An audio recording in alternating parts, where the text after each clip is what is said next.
Ցայք հեռուստաընկերության եթերում Մեդինֆոյի հերթական թողարկումն է, բարև ձեզ։ Այսօր տաղավարում հյուրընկալել են Գյումրու Սուրբ Գրիգոր Նարեկացի պոլիկլինիկայի մանկական բաժանմունքի պատասխանատու Անահիտ Սանդրոսյանին։ Բարև ձեզ, բժշկուհի։ Բարև ձեզ։ Շնորհակալ ենք, որ մեր հրավերին ընդունեցիք։ Ես եմ շնորհակալ հրավերի համար։ Բժշկուհի Սանդրոսյան, ուզում եմ այսօր թեման նվիրենք պատվաստումներին եւ դրանցից առանձնացնենք թերևս ամենակարևորը՝ կարդասիլը։ Մի փոքր ներկայացնենք այդ պատվաստանյութը իրենից ինչ է ներկայացնում, ինչ է կանխարգելում։ Շատ լավ։ Այսօր կուզենայի խոսել աշխարհում ամենատարածումը ստացած չարորակ հիվանդություններից մեկի դարի չարիքի արգանդի վզիկի քասկեղի վերաբերյալ ուրեմն ուսումնասիրություններ են կատարվել հատկապես վերջին տարիներին, որ աշխարհում, նաև Հայաստանի Հանրապետությունում կանանց քասկեղածին հիվանդությունների ցանկի մեջ ամենաառաջակարգ դիրքերում գրավում է պարանոցի քասկեղը, կրծքագեղձի քասկեղից հետո։ Խոսեմ մի քանի թվերի մասին, որպեսզի ավելի հստակ լինի, թե ինչի հետ մենք գործ ունենք։ Աշխարհում տարեկան 2600 կին մահանում է արգանդի պարանոցի քասկեղից։ Հայաստանի Հանրապետությունում վիճակագրական տվյալները ցույց են տվել, որ 2019 թվականին գրանցվել է առաջնակի քասկեղ 274 առաջնակի նոր դեպք, որից 156-ը եղել է հիվանդության աշտեն 3-րդ եւ 4-րդ փուլերում։ Այսինքն վիճակագրական տվյալներն էլ են փաստում, որ աշխարհում տարածված այս հիվանդությունը իրոք դարի չարիքն է։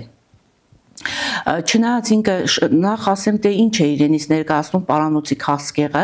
դա իրենից ներկայացնում է անսովոր բջիջների անվերահսկելի աճ եւ բազմացում, որը բազմանալով, աճելով այդ բջիջները արգանդի պարանոցում տարածվում են հարակից հյուսվածքները, ընդգրկում են հարակից օրգանները, քայքայում են եւ առաջացնում են ամբողջ օրգան սիստեմների ախտահարում եւ վերջին փուլում իրանք առաջացնում են մահ։ Առաջացման հիմնական պատճառը դա պապիլոմա վիրուսն է, չնայած կան էլի ռիսկի ֆակտորներ, ռիսկի գործոններ, որոնք առաջացնում են, բայց կոնկրետ այս պահի ամենահրատապ թեման այն է, որ առաջացման հիմնական պատճառը մաշտու պապիլոմավիրուսային վարակն է։ Բնության մեջ տարածված ամենատարածված վիրուսներից մեկն է, հայտնի է վիրուսի 15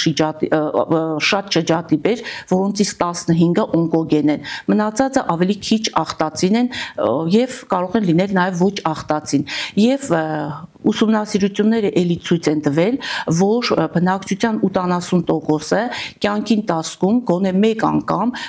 ընկալում է այդ վիրուսը։ Օրգանիզմի առանձնահատկություններից ելնելով, վիրուսը կարող է օրգանիզմում մնալ 1-2 տարի եւ կարող է մաշտը ինքնուրույն առանց բուժական միջոցառումների լավանալ։ Բայց կան նաև դեպքեր, երբ մաշտը ընկալում է վիրուսի, ասեցի, օնկոգեն տեսակը եւ ելնելով մաշտու անհատական առանձնահատկություններից, ժառանգական ֆակտորներից, վնասակար գործոններից կարող է ինքը օրգանիզմում տարածում ստանալ եւ առաջացնել քասկեղ։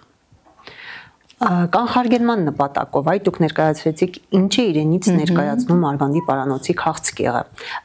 Այս պատվաստանյութը կոնկրետ հենց այդ հիվանդության կանխարգելման նպատակով է արվում։ Ուրեմն ճիշտ է, հիվանդությունը ունի ինքը ագրեսիվ ընթացք եւ ելքը լավը չէ, անկանխատեսելի ելք ունի, բայց հիվանդության զարգացման համար պահանջվում է երկար տարիներ։ Պարզվում է, որ հիվանդությունը միանգամից չի արտահայտվում, այսինքն մաշտը կարող է ինքը վիրուսակիր լինել, բայց դրա մասին տևական ժամանակ այո, որովհետև կլինիկական նշաններ հիմնականում չունի։ Հենց սա է էլի անհանգստացնողը։ Մաշտը կարող է ընկալել, կլինիկա չունենա, բժիշկի չդիմի եւ դիմեն աշտեն այն ժամանակ, երբ աշտեն հիվանդությունը գտնվում է 3-4 ստադիայում եւ բուժական միջոցառումները գրեթե գիտեք, որ անհնարին է։ Նախ վիրուսը, որպեսզի ինքը անցնի նախաքասկեղային վիճակից մինչև քասկեղի, բջիջը պիտի շատ փոփոխության ենթարկվի։ Նախ բջիջը պիտի ինքը փոփոխվի, պիտի առաջանա նախաքասկեղային բջիջներ, հետո նախաքասկեղային բջիջները պիտի վերածվեն քասկեղային բջիջների։ Ասեցի, որ ինքը տևում է մոտ 10 տարի։ Դրա համար առողջապահության համաշխարհային կազմակերպությունը ներդրել ահռելի սկրինինգային ծրագրեր, որոնք ներկայացված են, ներ են դրված հատկապես առաջնային օղակում, որովհետեւ բոլոր կանայք 3 տարին մեկ անգամ, եթե իհարկե անցել է հետազոտություն եւ որևէ ախտաբանություն չի հայտնաբերվել, 3 տարին մեկ անգամ դիմեն ընտանեկան բժիշկին, անցնեն արգանդի պարանոցի բջջաբանական հետազոտության, դա կոչվում է PAP տեստ, որովհետեւ հայտնաբերվի կինը նախաքաղցկեղային բջիջներ ունի թե չունի։ Եթե հիվանդությունը հայտնաբերվում է վաղ շրջանում, վաղ փուլերում, ինքը կանխատեսելի է, ինքը ունի բուժական որոշակի միջոցառումներ եւ կինը կարող է այդ վիճակից դուրս գալ։ Իսկ եթե չեն դիմում ընտանեկան բժիշկին, բարբերաբար բուժզնումներ չեն անցնում, մարդը վիրուսով ընկալված է, ինքը տեղեկություն չունի, դիմելու, եթե ուշ են դիմում, այդ ժամանակ գրեթե բուժական միջոցառումները դառնում են անհնարին։ PAP տեստերը որ տարիքի կանանց համար է նախատեսված։ PAP տեստերը մենք անում ենք 30 տարեկանից մինչև 60 տարեկան առողջ կանանց։ Ծրագիրը ներդրվել ահագին տարիներ, սկզբում ծրագիրը ներդրվելուց հետո մենք ունեցանք շատ հագարակ ռեակցիա մեր բնակչության կողմից, ինչպես բոլոր հարցերում, այնպես էլ այս հարցում, կանայք հիմնականում խուսափում էին, բայց ի ուրախություն մեզ վերջին տարիներին ոնց որ այդ ծառույցը հալվեց, արդեն բուժաշխատողների շնորհիվ բուժաշխատողների կշտական ծրագրերի բնակչությանը տեղեկացման, այո, իրազեկման շնորհիվ կանայք արդեն գիտեն թե գալիս են ինչի համար ու դա ինչ անհրաժեշտություն ունի։ Ահա, մինչ կանայք կանցնեն այդ սկրինինգային ծրագիրը PAP տեստերի միջոցով, Gardasil-ը հիմնականում որ տարիքի աղջիկ երեխաների մոտ պետք է այդ պատվաստումը իրականացվի։ Ուրեմն Gardasil-ը նախ մի քանի տեսակի պատվաստանյութեր կան, եռավալենտ, քառավալենտ, իննավալենտ։ Մեր երկրում ներդրված է քառավալենտ պատվաստումը, պարունակում է 4 շիճատիբերի վիրուսի 4 շրջատիպերի դեմ է, 16-18, որոնք շատ օնկոգենություն ունեն եւ 6 ու 11 տեսակների համար է նախատեսված, ուրեմն պատվաստումը արվում է նախքան սեռական հասունացումը այդ տարիքում, այսինքն դեռահասային տարիքի աղջիկներին, իմաստը կայանում է նրանում, որքանի աղջիկը չի հանդիպել վիրուսին, այսինքն սեռական կյանքով չի ապրել, իմաստը դա է, որպեսզի պատվաստանյութի էֆեկտիվությունը լինի բարձր։ Չնայած վերջին տարիներին այդ տարիքային շեմը բարձրացավ, դարձրեցինք 13-ից մինչև 45 տարեկան կանանց, չնայած էլի ասեմ, ինչքան տարիքը բարձր է, այնքան պատվաստանյութի էֆեկտիվությունը ավելի քիչ է, ինչքան ցածր տարիքում է երեխան պատվաստվում, այնքան հաջորդ տարիքային փուլերում իր մոտ այդ կայունությունը ավելի բարձր է։ Եթե չենք մոռացել ծրագրի ներդրման ժամանակ, այդ սկզբնական շրջանում բավականին դեմ արտահայտվողներ կային։ Հիմնականում դա ինչով էր պայմանավորված։ Գիտակցական մակարդակներ ցածր, թե ուզում էին ինչ-որ մի բան ասել ուղղակի դեմ լինելու համար։ Դե մեզ բնորոշ մեր կշտական համակարգը բավականին ցածր է, ինչպես բոլոր ոլորտներում, այնպես էլ այս ոլորտում մենք ունենք կշտական շատ ցածր ցենզ, ընդ որում այս հագադարձ ռեակցիան ավելի շատ տարածվեց մանկավարժների կողմից, դպրոցահասակ երեխաների շրջանում, ինչու՞ չէ նաև որոշ լրատվական կայքեր սկսեցին ընդդիմանալ, ես չգիտեմ, երևի իրանք ֆինանսական ինչ-որ շահեր ունեին, չեմ կարող ասել, ու իրանք հասան իրանց նպատակին, որովհետև սկզբնական շրջանում իրոք դեմ էին պատվաստումներին ծնողները, երբ մաման գալիս էր պոլիկլինիկա, առաջարկում էր բուժաշխատողի կողմից, որ պատվաստում է, ինչի համար է, ինչ հիվանդություն է կանխում, միանգամից հակադարձ ռեակցիա էր առաջանում, ընդ որում պատճառն էլ չէր նշվում, թե ինչի համար, ու այդ խոսքը ոնց որ մենք զգում էինք, թե որտեղից է գալիս, ավելի շատ մանկավարժներից, չգիտեմ ինչի, դրա համար այս ծրագիրը իմ կարծիքով պիտի առողջապահական ռազմավարական համակարգ դրվի նախ եւ առաջ դպրոցում, ինչու՞ չէ նաեւ մանկապարտեզում, երեխան առողջության վերաբերյալ այդ հիգիենիկ տվյալները, կշտական ծրագրերը պիտի ծանոթ լինի նաեւ դեռևս դեռահասության, ընդհուպ մինչև մանկապարտեզի տարիքից, ինչի՞ չէ, վարկագծային կանոններ կան, որոնք պիտի երեխայի մոտ հղկվի դեռևս վաղ մանկական շրջանից, բայց վերջին տարիներին ի ուրախություն մեզ, վերջին 2-3 տարիներին ոնց որ այդ հագադարձ ռեակցիան մի քիչ փոխվեց ի շնորհիվ մեր բուժաշխատողների, որովհետև դպրոցներում էլ իմիջիալոց դպրոցներում էլ սկսեցին ահագին ծրագրերներ դնել առողջության հիգիենայի վերաբերյալ, որի մեջ այս հիվանդությունը նորից ներառված էր եւ հասանք մեր նպատակին, որովհետև սկսեց արդեն տեղաշարժը, օրինակ մեր պոլիկլինիկայում բավականին բարձր պատվաստումների ցուցանիշ ունենք, այո։ Որ տարիքային շեմում է։ Հենց այդ տարիքային շեմում 13-14 տարեկանում, այո։ Հետո պատվաստումները ծնողները ինքնակամ են բերում, թե դուք եք զանգում զգուշացնում։ Պատկերացրեք ինքնակամներ բերում են, նախ ներկայացնում ենք ազգային օրացույցը, ներկայացնում ենք, որ մտել է ազգային օրացույցի մեջ մյուս պատվաստանյութերի հետ, ոնց որ մյուս պատվաստումները ըստ տարիքի կատարվում է, այդպես էլ էս պատվաստումը հատուկ նյութեր կան, տեղեկատվական կշտական նյութեր կան, բաժանվեց ծնողներին, ծնողները տեղեկատվություն ստացան ու այս վերջի շրջանում ի ուրախություն մեզ սկսեց այդ այցերը ապահովել։ Տեսեք, մենք այստեղ կարևորում ենք ծնողի դերը։ Ծնողից զատ պատվաստվող երիտասարդ աղջիկը ինքը արդեն կարող է ինքնուրույն կատարել այս որոշումը եւ ինքնուրույն գալ։ Ես ունեցել եմ դեպք, երբ ծնողը ինքը դեմ էր, երեխան մամայի հետ ներկայացավ պոլիկլինիկա,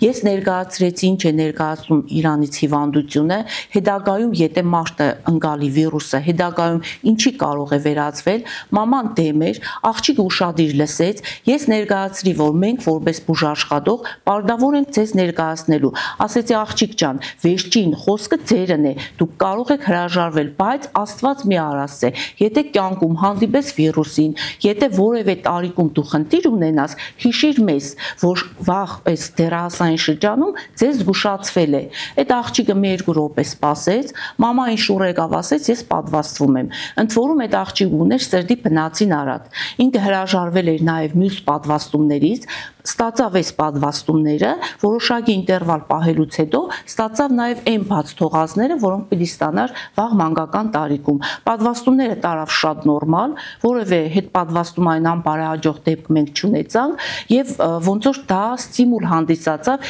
իր դասարանի աղջիկներին։ Բոլորը սկսեցին հեշտով գալ ու պատվաստում ստանալ։ Իսկապես սա շատ ողջունելի քայլ է։ Այո, շատ ողջունելի քայլ է։ Հետո մի ժամանակ ես չգիտեմ էլի ինչ աղբյուրներից տարածվեց այն լուրը, թե պատվաստումը առաջացնում է չբերություն։ Դա սկզբնական շրջանում էր։ Ու այդ ժամանակ մենք աղջիկները, որ գալիս էին իրանց հերթական սկրինինգային հետազոտությունների, առաջարկում էինք, իհարկե դեռահասային տարիքում չէին, 26-27 ընդհանուր մինչև 30 տարեկան աղջիկ ունեինք, որ հղիություն չէր գրանցվել մոտը որևէ անգամ։ Պատվաստումը ստացավ, պատվաստումից 2 ամիս հետո 2 դեպք ենք ունեցել, այդ աղջիկները հղիացան։ Այսինքն մարդկանց մոտ այն կարծրատիպը, որ պատվաստումը առաջացնում է չբերություն, բացարձակ այո, պետք է կոտրել։ Այո, չի համապատասխանում իրականությանը, դա ոչ թե ես ասում եմ վերլուծական տվյալներով, այլ ասում եմ կոնկրետ իմ փորձով, մեր տեսածով, որ ես դա տեսել եմ։ Այո, ես դա տեսել եմ։ Էլի օրինակ հանդիսացավ իրանց ընկերուհիներին, ծանոթներին, բարեկամներին ու սրանով այդ կարծրատիպը ոնց որ փոխվեց։ Ընդհանուր առմամբ բացի Gardasil պատվաստանյութի կիրառումից, այլ պատվաստանյութերի հանդեպ բնակիչների վերաբերմունքը ինչպիսին է։ Վերջին շրջանում բնակիչների վերաբերմունքը բավականին դրական է։ Նույն հագադարձումը եղավ գրիպի պատվաստանյութի ներդրման ժամանակ։ Նույնը կա հիմա ջրծաղիկի պատվաստանյութի ներդրման համար։ Ջրծաղիկի պատվաստումը մենք սկսել ենք անել նոր, անում ենք 2023 թվականի նոյեմբերից հետո ծնված երեխաներին, տարին լրացած երեխան կարմրուկի պատվաստման հետ նախատեսված է, որ պիտի ստանա ջրծաղիկի ճրծաղիկի պատվաստում։ Էլի մամաները որոշ չափով սկսեցին հագադարձել, բայց 1-2 փորձից հետո, երբ որ տեսան պատվաստումից հետո որոշակի ինչ-որ բաներ չեղավ, ընդամենը պատվաստման տեղում կարմրություն, թեթև ջերմություն, թուլություն, որոնք 1-2 օրում անցնում են, մեկը մեկի նայելով տեսան, որ ազգային օրացույցի մեջ ընդգրկված պատվաստումների նման սովորական պատվաստանյութ է, որը պիտի ստանան, որպեսզի կանխվի հիվանդությունը։ Ճրծաղիկի պատվաստանյութը հիմնականում որ տարիքային խմբի երեխաների մոտ է կիրառվում։ Նախատեսված է կիրառել 1 տարեկանից մինչև 12 տարեկան, բայց քանի որ նոր է ներմուծվել, նոր են կաշտեն գործընթացի մեջ մտել, հիմա փուլային կաշկով են տանում։ Հիմի այս պահին մենք անում ենք մի տարի լրացած երեխաներին, հետո երևի տարեկային շեմը կթլայնվի։ Իսկ ընդհանրապես այդ հիվանդությունը ինչ տարիքի երեխաների մոտ է ավելի հաճախ հանդիպում։ Ավելի հաճախ հանդիպում է փոքրահասակ երեխաների մոտ, մինչև 5 տարեկան երեխաների, չեն բացառում նաև մեծահասակները, նաև վերջին շրջանում ունենք նաև հղիներ, որոնք էլի ճրծաղիկով հիվանդացան, այսինքն վերջին 2-3 տարիներին նկատվեց բռնգում։ Հաշվի առնելով տարածաշրջանում բռնգումը, հաշվի առնելով հիվանդության այն բանը, որ չնայած ինքը ճրծաղիկ ասում ենք, բայց բոլոր դեպքերում ինֆեկցիոն հիվանդություն է եւ ինքը կարող է շատ բարդություններ բերել՝ մենինգիտ, էնցեֆալիտ, միջին ականջի բորբոքում, թոկաբորբեր, ընդհանուր մինչև վիժումներ հղիների մոտ, դրա համար պատվաստանյութը ներդրվեց եւ փառք Աստծո ավելի հաճույքով են ոնց որ այս ճրծաղիկը ստանում, քան թե կոնկրետ կարդասիլը։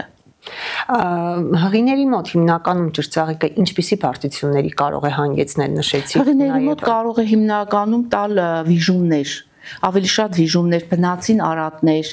ոնց որ բոլոր հիվանդությունները այսպես էլ այս վիրուսային հիվանդությունը ընտանում են այլ կլինիկական նշաններով։ Տեսեք,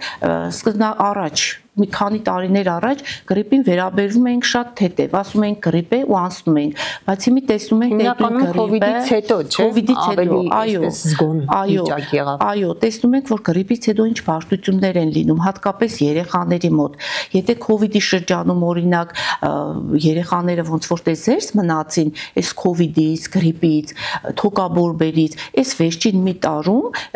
ավելի շատ նկատվում է երեխաների մոտ, ընդ որում կլինիկական նշանները շատ աղքատիկ են, նայում ես, թոքերը լսում ես, այդպես արտահայտված խզոցներ բան չկա, բարձր ջերմություն չկա, կա ուղղակի խեղտոցի զգացողություն, բգանցքի կարմրություն, ռենտգեն հետազոտությամբ անմիջապես ցույց է տալիս թոկաբորբը։ Ընդհանուր մինչև մահեր գրանցվեցին։ Այո, ընդհանուր մինչև մահեր գրանցվեցին։ Ու այս ամեն ինչը ոնց որ ազգաբնակչությանը ավելի զգոն դարձրեցին, եթե մի քանի տարի առաջ շատ դեմ էին այդ նույն գրիպի պատվաստանյութին, հիմա ինքնակամ իրենք են գալիս են մեծահասակները, տարիքով մարդիկ գալիս են ստացած գրիպի վակցինան ու իրոք շատ լավ վակցինա է, չունի իր կողմնային էֆեկտները, նույնիսկ ջերմություն չի տալիս, բայց էֆեկտը բավականին բարձր է։ Եթե անցյալ տարի մենք ունեցանք թոկաբորբեր, միջինոցիտներ, այս տարի գրեթե չկա եզակի, ու են երեխաները, ու են մարդիկ, որոնք պատվաստում չէին ստացել։ Հիմնականում այս նախորդող ձմռան ամիսներին արդեն ակտիվացան սուրշնչառական վիրուսները, պատկերն ինչպիսին էր, հիմնականում փոքրերն էին, մեծահասակներն էին։ Ավելի շատ ձմռան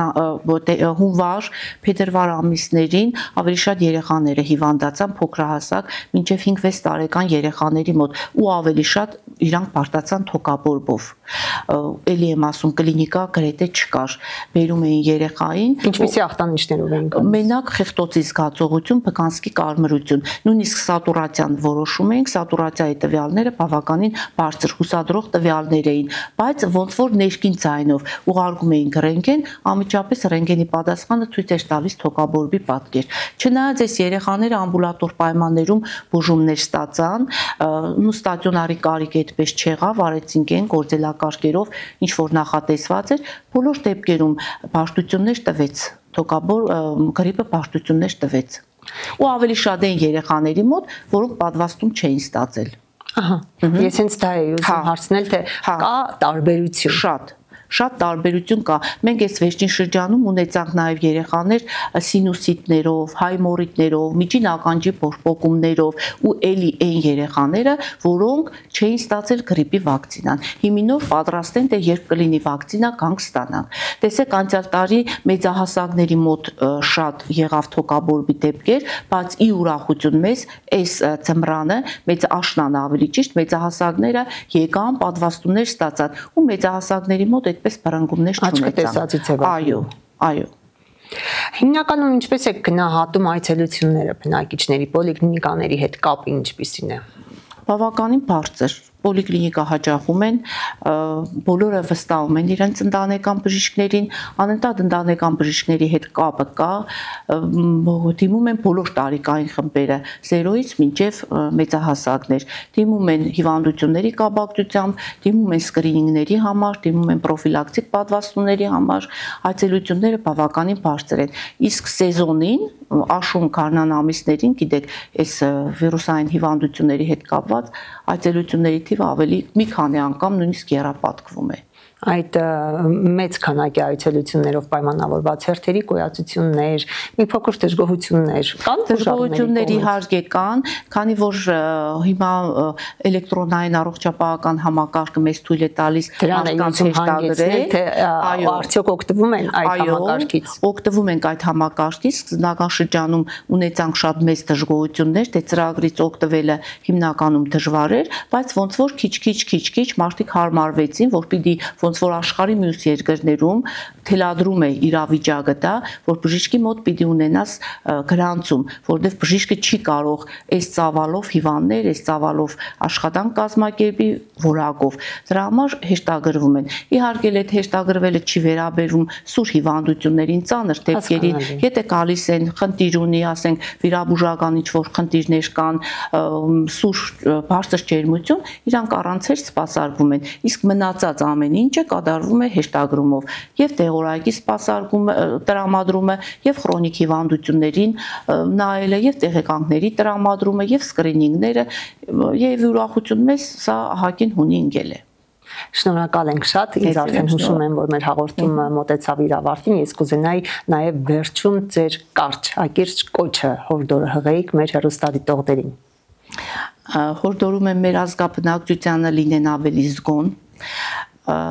ավելի կշտված, հետևեն բժշկության վեճի տվյալներին, հետևեն լրատվական եւ այն կայքերին, որոնք ապացուցողական բժշկության տարեր են պարունակում, զերծ մնան կողքի խոսակցություններից,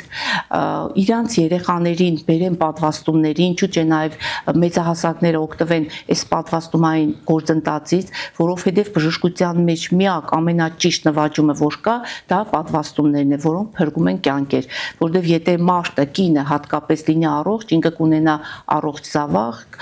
զավակը կլինի առողջ զինվոր, որ այս մեր երկրի համար շատ պետք է, առողջ զինվորն էլ կդառնա առողջ հայր, լավ ընտանիք, առողջ ընտանիք մեր հասարակության համար։ Մեզ բոլորից պետք է առողջ սերունդ, քանզի առողջությունը ամեն ինչ չէ, բայց ամեն ինչ առանց առողջության ոչինչ է։ Շնորհակալ ենք։ Ես էլ եմ շնորհակալ։ Հարգելի հեռուստադիտողներ, իսկ ես ձեզ հիշեցնեմ, որ այսօր Մեդինֆոյի տաղավարում հյուրընկալել էինք Գյումրու Սուրբ Գրիգոր Նարեկացի պոլիկլինիկայի մանկական բաժանմունքի պատասխանատու Անահիտ Սանդրոսյանին։ Մեդինֆոն էր եթերում, եղեք առողջ։